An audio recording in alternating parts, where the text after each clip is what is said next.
Et salut à tous, aujourd'hui je vais vous parler de la Ligue 1 et je vais donner mes arguments pour vous dire qui pour moi va terminer sur le podium cette saison. Alors où je vous parle, on a terminé la 25e journée de Ligue 1 avec le match de Lille-Marseille 2-1 pour Marseille. Alors pour commencer pour moi, déjà le PSG champion sans aucun problème, donc déjà ça fait une place en moins, on sait qu'il y en a 3 pour la Ligue des Champions. Ensuite deuxième, vu le classement, les performances et la forme du moment, on peut imaginer que Marseille va rester deuxième jusqu'à la fin de la saison et aller en Ligue des Champions. Alors maintenant il reste la troisième place. Alors il y a plusieurs concurrents que je vais citer. Alors tout d'abord Rennes qui est troisième en soi même. Ensuite on a Lille qui est assez régulier, mais à domicile c'est solide même s'ils viennent de perdre contre Marseille. Et on peut ajouter Lyon même s'ils sont assez loin. On peut ajouter Monaco et pourquoi pas Montpellier, mais j'y crois moyen.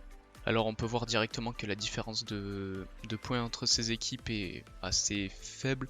En tout cas entre Rennes et Lille on a un point d'écart. Entre Monaco et Rennes on a quand même 3 points d'écart déjà. Et par contre Lyon qui est 11ème, c'est pour ça que je pense pour moi que Lyon ça va être compliqué qu'ils remontent. Pourquoi pas aller chercher une place en Europa League. Mais en Ligue des Champions ça va être très compliqué. On peut voir déjà qu'ils sont à 7 points de Rennes.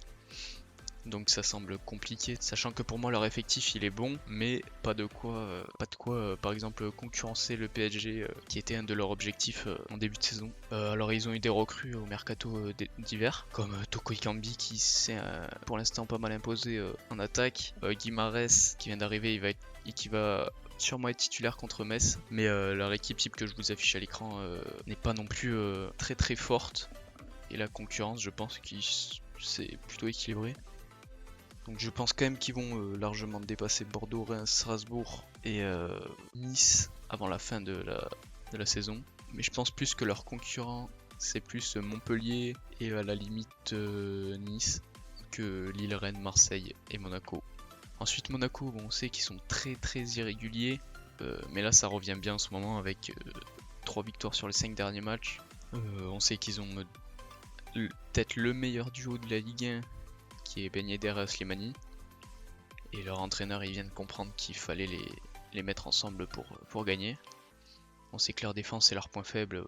Glick, Gemerson, Marine Pan, c'est très faible pour jouer le podium.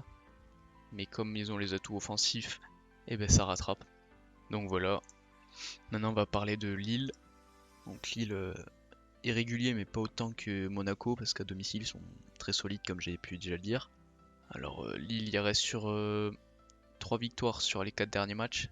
Donc ils ont juste cette défaite contre Marseille qui fausse un peu tout. Mais ils sont quand même très solides comparé à Monaco ou à Lyon. Ils ont un attaquant qui flambe qui est Osimhen. Ils ont quand même des talents comme Renato Sanchez, Ikoné, même Bamba, même si en ce moment c'est pas trop ça. Ils ont aussi de la solidité, je pense à Soumaré, à André, et aussi derrière l'expérience avec Fonté, et aussi un très très bon gardien du niveau international qui est Maignan. Donc c'est pour ça que c'est un concurrent très sérieux au podium. Et je pense que c'est peut-être le plus sérieux avec Rennes. Parce qu'on a vu que l'année dernière ils ont quand même fini deuxième, même s'ils ont perdu Nicolas Pepe qui est une très grosse perte. Ils se sont renforcés même si pour l'instant il n'y a que Osimhen qui a vraiment prouvé sur les recrues. Même avec André et Renato là qui part bien pour cette deuxième partie de saison. Mais du coup voilà, c'est pour ça que je pense qu'ils sont vraiment en concurrence avec Rennes pour la troisième place. Rennes justement qui reste sur une série plutôt négative avec 2 défaites sur les 3 derniers matchs, 2 défaites, 1 nul sur les 3 derniers matchs, donc c'est pas terrible. Ils ont quand même fait une arrivée au mercato hivernal qui est Nzonzi, champion du monde, donc ce n'est pas négligeable. Et on sait qu'ils sont capables de faire des grosses séries, notamment grâce à leur solidité défensive avec leur Kamavinga qui régule le milieu de terrain pour donner des ballons à Rafinha et Nyang. Même si Nyang en 2020 je crois il a pas marqué encore. Ensuite il y a Marseille, mais je pense que ils vont pas faiblir, même si on peut penser qu'ils auront un coup d'arrêt, notamment à cause de leur effectif qui est très limité. Mais ils ont quand même 11 points d'avance sur Rennes et 12 sur Lille.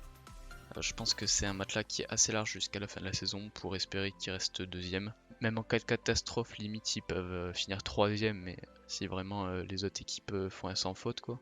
Il y a une des autres équipes qui fait un sans faute, donc j'y crois pas trop. Donc voilà, pour résumer, pour moi le podium ce sera Paris, Marseille et entre Rennes et Lille, je mettrais plutôt une pièce sur Lille. Voilà, même si Rennes est troisième en ce moment. Je pense que Lille est plus solide, a plus de talent, notamment offensif. Et voilà. Et Rennes aussi, j'ai oublié de parler de leur entraîneur qui est très très bon et qui fait un très bon travail, qui est Julien Stéphan. On voit cette année que la différence se fait au niveau de l'entraîneur peut-être aussi, avec Villas-Boas qui flambe du côté de Marseille, qui gère tout. Rennes, Julien Stéphan, magnifique. Galtier aussi qui fait quand même un bon travail, on peut le dire, avec les pertes qu'il a connues. Et Monaco, justement, c'est peut-être irrégulier à cause de ça, parce que Jardim, on sait qu'il est revenu, il est parti, Moreno est arrivé. Pour l'instant, on sait pas trop. Lyon, bon, Rudy Garcia, quoi, voilà. Vous avez Sylvini au début d'année, il a été viré, Rudy Garcia est arrivé. C'est pas forcément mieux dans le contenu, même s'ils ont peut-être un peu plus de points. Maintenant voilà, je pense que c'est Lille qui va finir troisième. À vous de donner votre avis en commentaire. Et merci d'avoir écouté cette vidéo et bon match à tous.